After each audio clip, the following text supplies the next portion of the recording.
Have you ever perfected an image on screen where the colors are electric, only to print it and find a dull, lifeless copy?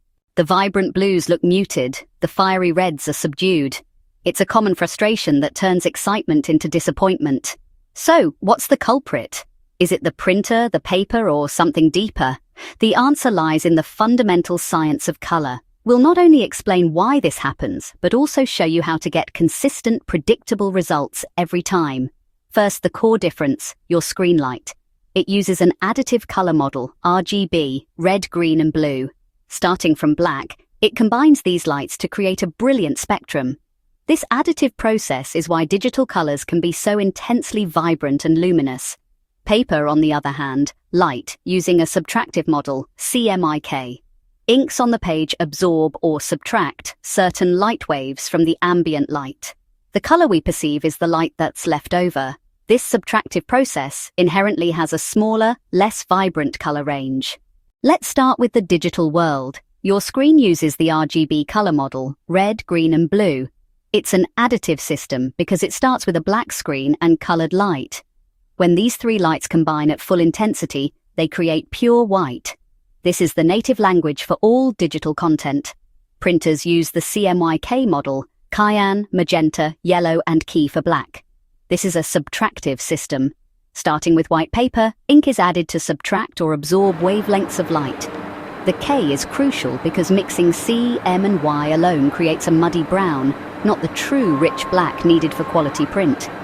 This leads to a common design challenge. The range of colors a device can produce is its gamut, and the RGB gamut is significantly larger than CMYK's. This means many vibrant colors on your screen, like electric blues or neon greens, simply cannot be replicated with ink. They are out of gamut, existing outside the printer's capabilities. When you print, your software approximates these bright colors, causing that noticeable dulling effect. The final piece is light. Your screen is an emissive source, creating its own brightness. Paper is reflective, it only bounces back ambient light, which is why prints can feel flatter in comparison. Color management uses ICC Profiles, standardized instructions that translate colors between devices. When preparing for print, Convert to Profile intelligently changes the color data to match the printer's capabilities, ensuring a more accurate final result. Soft proofing simulates print results on your monitor, showing problem areas before you print. It uses the printer's profile to highlight out-of-gamut colors, the ones your printer can't reproduce, giving you a clear map of what to adjust. Fix 1. If you're printing, convert to CMYK before final color tweaks. A screen's RGB color range is much larger than what ink can produce. Converting early lets you see this shift and work within the final medium's limitations. Fix 2. Download and apply the exact ICC profile for your printer and paper. Don't use generic settings. Find specific profiles on the paper manufacturer's website. This single step dramatically improves your print-to-screen match. Fix 3. Pick glossy for punchy colors, matte for subtle results. Test with a small proof first. Glossy papers offer more saturated colors but can have glare.